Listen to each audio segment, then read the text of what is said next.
As I said previously, I had another log to go get.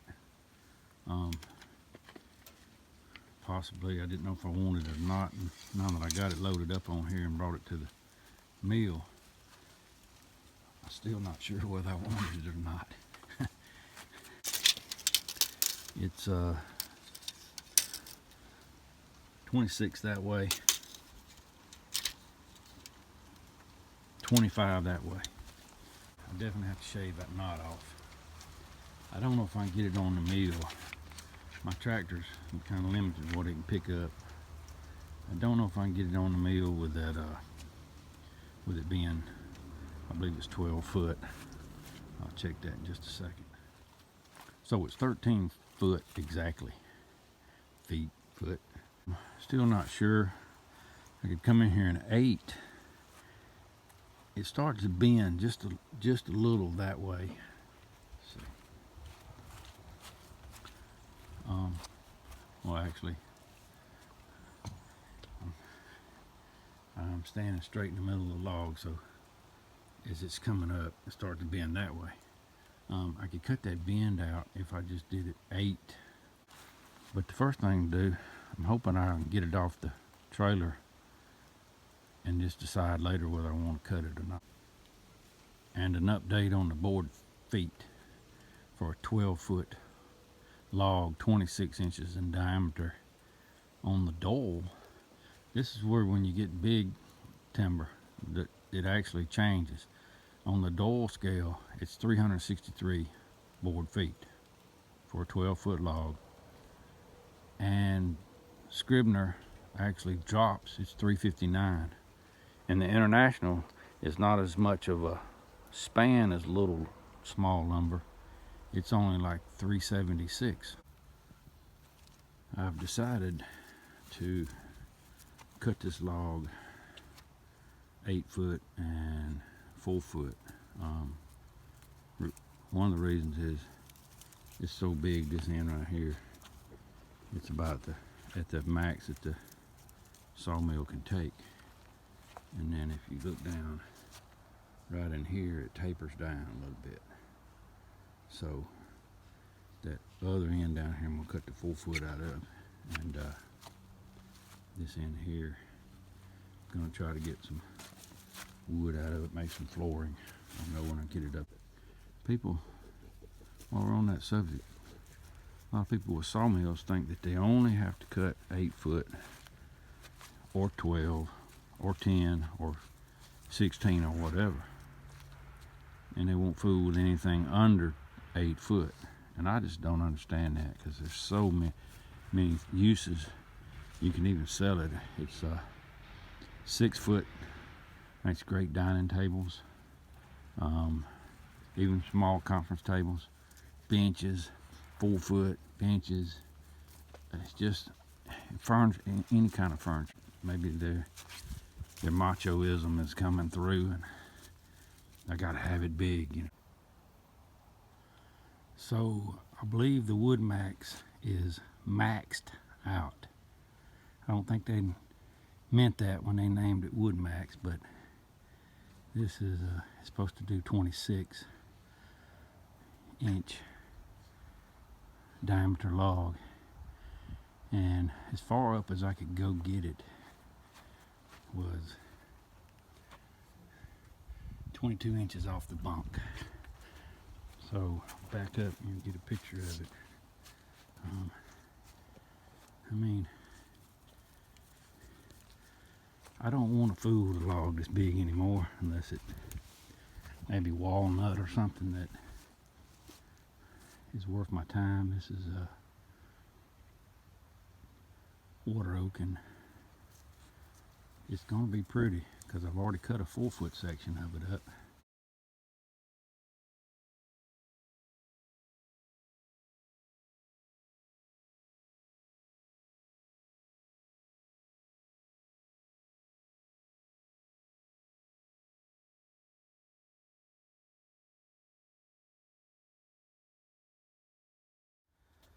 But you see where I've been sawing on with a chainsaw to get the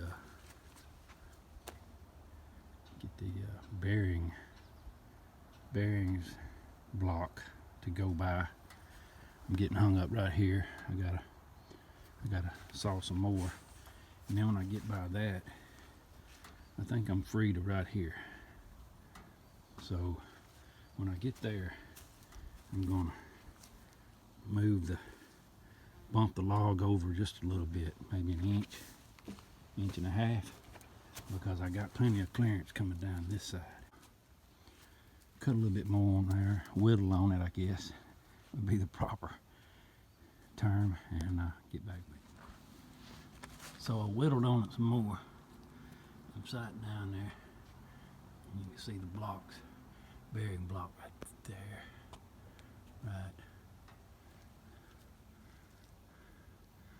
right there. So I believe I have clearance. I've already came another 12 inches or so, and then I had to stop and cut some more and move the log over like I'm talking about. Yellow jackets, well, they love this red oak. Something in the sap, I think. Well, they just flock around it.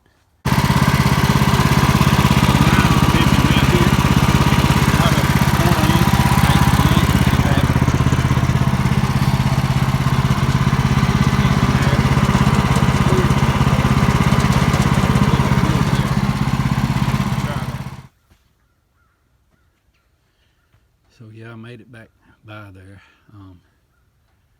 So I've got that big huge slab off there. If I can get this off the mill.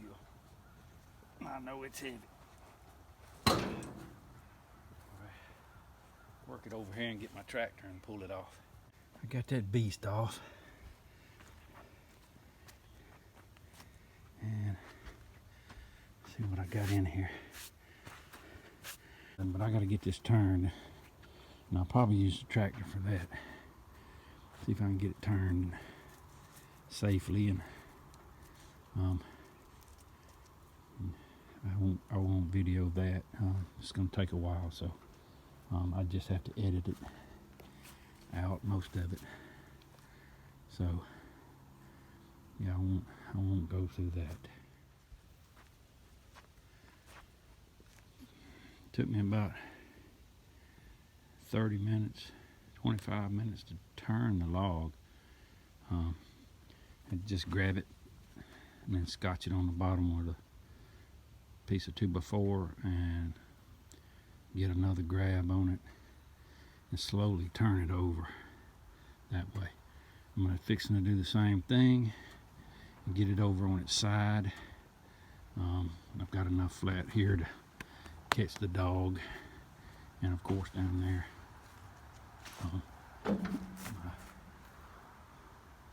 Make sure that this knot doesn't catch that bump right there when I flip it over to put my dogs back in. I just let it sit there. It's so heavy. Pick the front end of my tractor up. I need to get some weights for it. But that's kind of a gauge on how much my hydraulic system on that tractor can handle, because I keep it in 4 high, and that runs a little bit of hydraulics, I believe is correct. But I know the lift and all that is pulling some hydraulics, and the hydrostat transmission takes hydraulics, so I'm assuming that all works together. If not, you leave me a comment and tell me I'm wrong. But it's not quite enough to pick this log up. I can pick one end of it up and scoot it. But I had to whittle this off with a chainsaw, and I just eat on that, got that little hump off, and then I had to wiggle the log back and forth on that end 2 or 3 times to get by that knot, and then to get by this, and then to get by the knot, and then that finally that little end right there.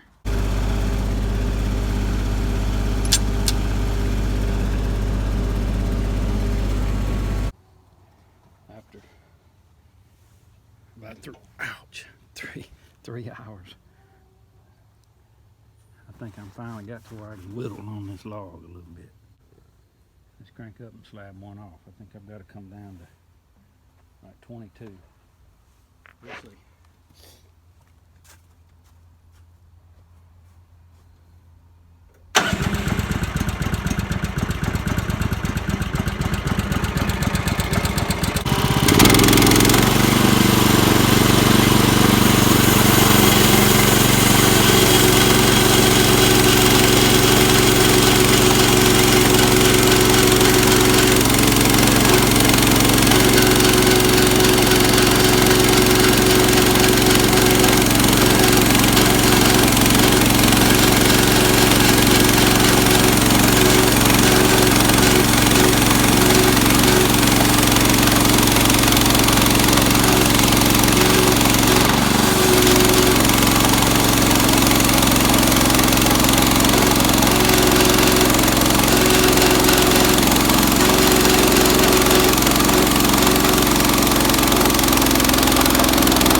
I'm going to cut it 5/4 and either go with flooring or stair tread. Either one's going to make a beautiful, beautiful piece.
Machinery.